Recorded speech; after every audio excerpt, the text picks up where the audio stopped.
Good morning, Eugenetics. I say good morning because it is 8:45 in the morning here in Doha. And if you add 5 hours, that would be good afternoon in the Philippines, Manila and Cebu, because that would be 1:45 in Manila and Cebu. So good afternoon, Eugenetics in the Philippines. Um, I love the place Doha, and it's really very peaceful. And I have a theory that being an island, Doha's air has cured my sinuses. Sometimes my sinuses are blocked, but now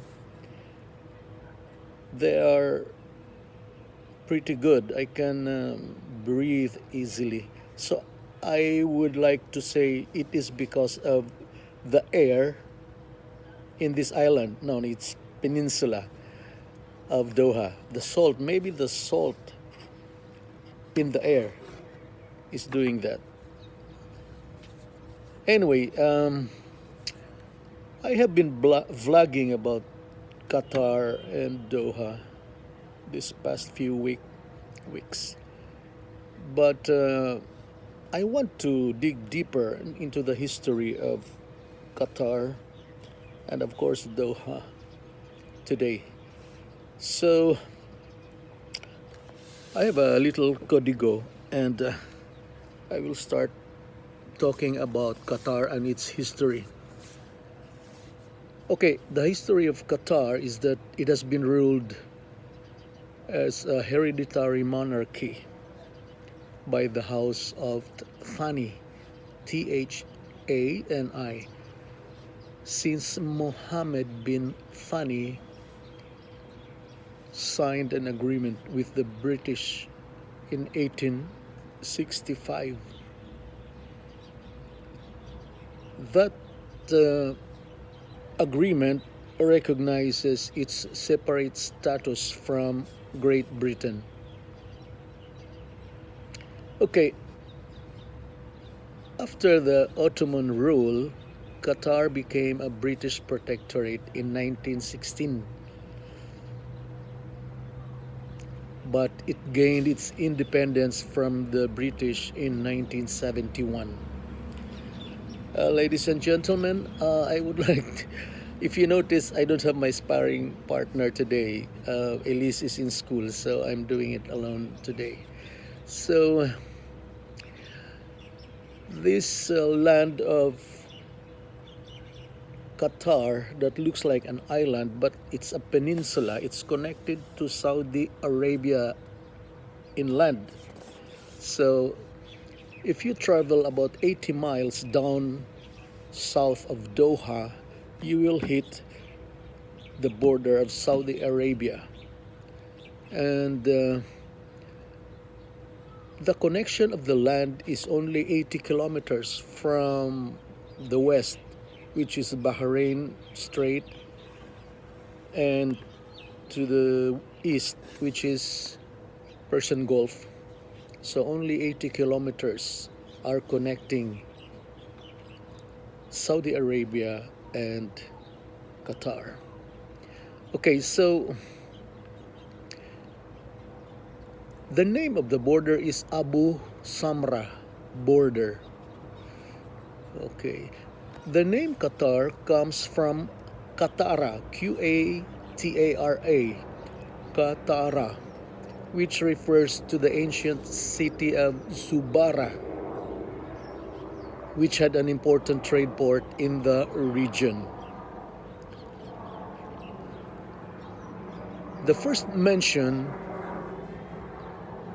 of the word Qatar or Qatara was made by historian mapmaker Ptolemy. So the question is, why did the British leave Qatar? In 1968, Britain announced plans to withdraw from the Persian Gulf from the Gulf states. Qatar declared independence in September 3, 1971. And the first king of Qatar was Emir or King Mohammed bin Thani, Thani. Now, he declared the national tree Sidra, or it is called another name Lote, L-O-T-E tree.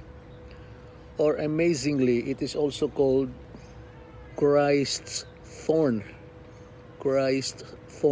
tree. It is also called jojube, not to be confused with jojoba, the source of jojoba oil. That's different. Okay, the national animal of Qatar is the Arabian oryx. It is like an antelope. Arabian oryx. The traditional food of Qatar is called makbous. Makbous. It is a meal consisting of rice with meat and vegetables, typically made of lamb or chicken with vegetables. Now, if you go around Qatar like I did this week, you will say Qatar is really a highly urbanized country, such as New York, Hong Kong, Paris, the big cities. Because when you go downtown, you will see how improved and how urbanized is Qatar. Now, is it rich? Okay, according to the Global Finance, Qatar is the richest among the Arab Gulf countries like United Arab Emirates, Bahrain, Saudi Arabia, Kuwait, and Oman. All of them will line up below Qatar. It is very rich. And globally, Qatar is number 4, the 4th richest country in the world.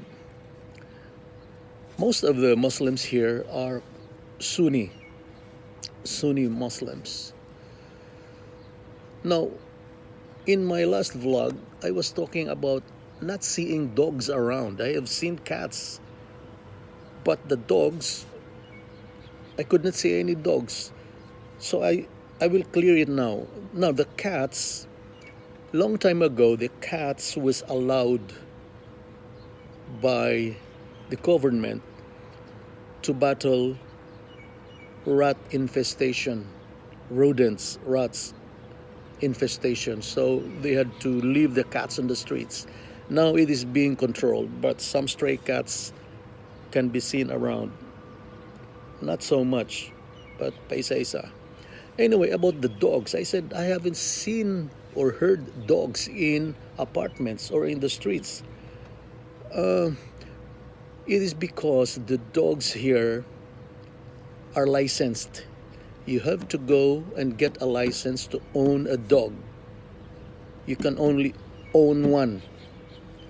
Preferably, the dogs here are preferably Persian Greyhound, which was used for hunting, or the Salukis. It's a breed of dog, Salukis. So you have to get a license to have a pet dog. And you ask me, is it safe to live in Qatar? Yes, no doubt about it. In fact, in a survey in 2021 and 2022, it earned the #1 safest country in the world. Qatar was the safest country in the world in 2021 and 2022. So, is it safe to live here? No doubt about it. Now, Another question, is living in Qatar expensive?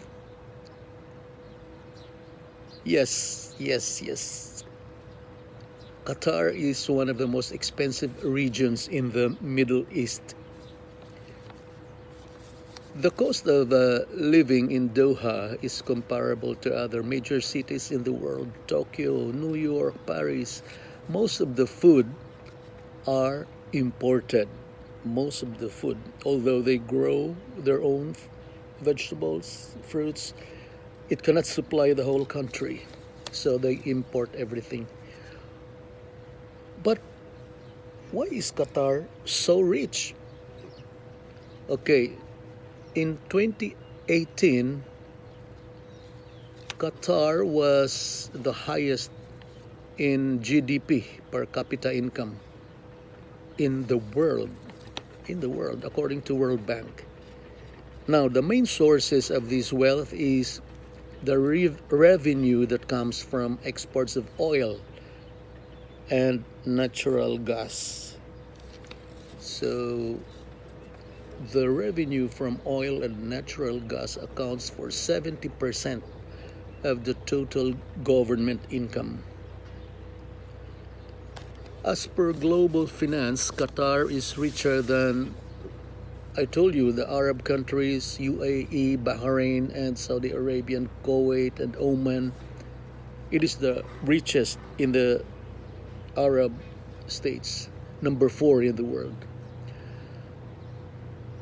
Is Qatar more expensive than the US? Yeah, consumer prices in Qatar are 25% lower than the US. For example, the apartments is